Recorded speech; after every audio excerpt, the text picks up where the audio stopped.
So hey guys, welcome to my new video. तो दोस्तों, आज हम लोग डिस्कस करने वाले हैं कुछ मल्टीपल स्टॉक्स के बारे में, बिकॉज इन कंपनियों को लेकर बड़ी खबर है और साथ साथ इनके फंडामेंटल एनालिसिस भी करेंगे। तो वीडियो बहुत ही खास रहने वाला है दोस्तों, तो बिना स्किप के ज़रूर देखें। और अगर आप चैनल में नए हैं तो चैनल को सब्सक्राइब कर दें, बेल आइकन को प्रेस कर दें, ताकि इसी तरीके से इंपॉर्टेंट नोटिफिकेशन सबसे पहले आपको मिलते रहेंगे। चलिए शुरुआत कर लेते हैं पहली कंपनी के साथ, जिसका नाम है जियो फाइनेंशियल सर्विसेज लिमिटेड। अब दोस्तों, जियो फाइनेंशियल सर्विसेज को लेकर बड़ी खबर निकल के आ रही है। अब खबर क्या है, देखिए। जियो फाइनेंशियल की सब्सिडरी कंपनी है Jio leasing services further invest 25 crore in JV Reliance industries leasing IFSC. दोस्तों, यहाँ पे जियो फाइनेंशियल सब्सिडरी कंपनी है, वो दोबारा से यहाँ पे इन्वेस्ट करने जा रही है लगभग 45 करोड़ का। राइट, तो ये एक के बोल सकते हैं बड़ी खबर निकल कर आ रही है, और इससे दोनों ही कंपनी को फायदा होता हुआ नजर आ सकता है।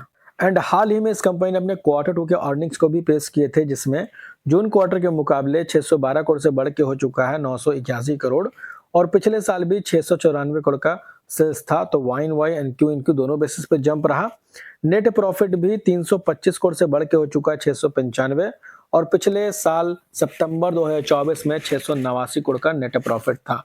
तो यहाँ पे भी दोस्तों Q n Q and Y on Y दोनों बेसिस पे जंप देने को मिला। तो नंबर भी अच्छे पेश किए गए हैं और बिजनेस को एक्सपेंड भी कर रही है। और जैसा कि आप सभी को पता है दोस्तों, रिलायंस इंडस्ट्री ग्रुप की कंपनी है, और ये लगातार बिजनेस को एक्सपेंड कर रही है, मल्टीपल बिजनेस में इन्वॉल्व हो रही है।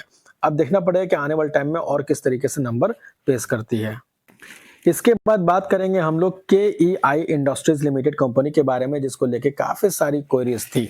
अब दोस्तों, आज इस कंपनी के बारे में डिटेल में जानेंगे। तो अगर आप इस कंपनी के शेयर होल्डर है या नहीं भी है, तो भी काफी कुछ सीखने को मिल सकता है। सबसे पहले इस कंपनी का देखो, ये कंपनी 1968 की कंपनी है, यानी कि बहुत ही पुरानी कंपनी है, और मैन्युफैक्चरिंग कंपनी है, वायर एंड केबल मैन्युफैक्चरिंग करती है। इसके अलावा कई मल्टीपल टाइप्स का वायर बनाती है, जैसे कि EHV cables, ST cables, LT cables, इस तरह की चीजें बनाती है। और इंडिया और ओवरसीज, यानी इंडिया और इंडिया के बाहर भी ये अपने प्रोडक्ट को सप्लाई करती है, जिसका मार्केट कैप 39,319 करोड़ का है।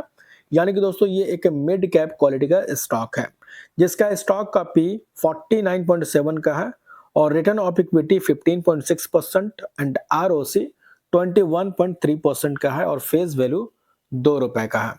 अब दोस्तों, इन्होंने भी अभी अपने हाल ही में क्वार्टर टू के अर्निंग्स को पेश कर दिए हैं, जिसमें 2590 करोड़ का सेल से बढ़ के हो चुका है 2726 करोड़, और सेम क्वार्टर पिछले साल देखोगे तो 2284 करोड़ का सेल्स था। तो Y on Y and Q n Q दोनों बेसिस पे जंप हुआ। इसके अलावा नेट प्रॉफिट पिछले क्वार्टर 196 करोड़ का था, जो कि बढ़ के हो गया 204 करोड़, और पिछले साल था 155 करोड़। तो यहाँ पे भी देखोगे तो Y on Y and Q n Q दोनों बेसिस पे जंप देखने को मिला है। इसी के साथ साथ दोस्तों, बैलेंस शीट में भी काफी कुछ चेंजिंग हुई है, जिसमें 5767 करोड़ का जो रिजर्व था वो बढ़ के हो गया 6169 करोड़, और टोटल एसेट्स 7200 करोड़ से बढ़ के हो गया 8000 करोड़ का। तो पहले के मुकाबले रिजर्व और एसेट्स दोनों ही इंक्रीज हुए हैं। और शेयर होल्डिंग भी जो लेटेस्ट अपडेट हुआ है, जिसमें प्रमोटर्स की होल्डिंग 35% था, जो कि आज भी मेंटेन है। FIs की होल्डिंग बहुत ही माइनर सी घटी है, 26.59 से घट के हो गया 25.82%। DIs की होल्डिंग 25.63 से बढ़ के हुआ 26.71%, और पब्लिक की होल्डिंग 12.77% से घट के हो गया 12.47%। तो बहुत ही माइनर सा चेंजिंग देखने को मिला, लेकिन क्वार्टर टू के नंबर अच्छे देखने को मिले। हालांकि आपको कैसा लगा, कमेंट करके जरूर बताएं। इसके बाद दोस्तों, बात करेंगे नेक्स्ट स्टॉक के बारे में, जिसका नाम है विवाना पावर टेक लिमिटेड, जिन्होंने दोस्तों बोनस अनाउंस किया, जिसका रेशियो है 3:5 का, यानी 5 के बदले में 3 बोनस शेयर मिलते हुए नजर आएंगे, जिसका रिकॉर्ड डेट है 19 नवंबर 2025, यानी 19 नवंबर। ये डेट आपके लिए काफी इंपॉर्टेंट है अगर आप इस कंपनी के शेयर होल्डर हैं, और अगर आप इस कंपनी के शेयर होल्डर नहीं है तो आप इसको इग्नोर करके भी चल सकते हैं। इसके बाद दोस्तों, बात करेंगे हम लोग नेशनल सिक्योरिटीज डिपॉजिटरी लिमिटेड, यानी कि NSDL कंपनी के बारे में। अब दोस्तों, आपको पता है कि इंडिया में 2 ही डिपॉजिटरी है, एक तो CDSL है, दूसरा NSDL है। और NSDL के दोस्तों क्वार्टर टू के अर्निंग किस तरीके से रहे, डिटेल में जानेंगे। सबसे पहले नंबर देखिए, 312 करोड़ का सेल्स बढ़ के हो गया 400 करोड़ और पिछले साल था 337 करोड़। तो YoY एंड QoQ दोनों बेसिस पे जंप हुआ। नेट प्रॉफिट भी 90 करोड़ से बढ़ के हो गया 110 और पिछले साल था 78 करोड़। तो यहाँ पे भी अब देखोगे तो YoY एंड QoQ दोनों बेसिस पे जंप हुआ है। और किसी भी कंपनी का सेल्स एंड प्रॉफिट जो है वो हमेशा अप ट्रेंड मोमेंट पे ही होना चाहिए। अब बैलेंस शीट में क्या चेंजिंग हुई है देखिए, रिजर्व था 1965 करोड़ का जो कि बढ़ के हो गया 2127 करोड़। कंपनी के ऊपर कर्ज ना के बराबर है, मात्र 19 करोड़ के आसपास का कर्ज है।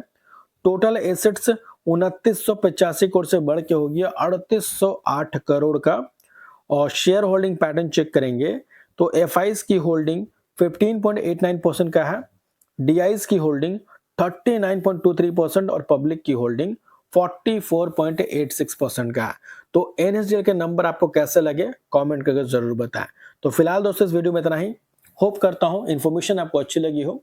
अगर अच्छी लगे तो लाइक जरूर करना, चाहे तो सब्सक्राइब भी कर लेना ताकि इसी तरीके से इंपॉर्टेंट नोटिफिकेशन सबसे पहले आपको मिलते रहेंगे। तो मिलते हैं नेक्स्ट वीडियो में, तब तक के लिए बाय बाय।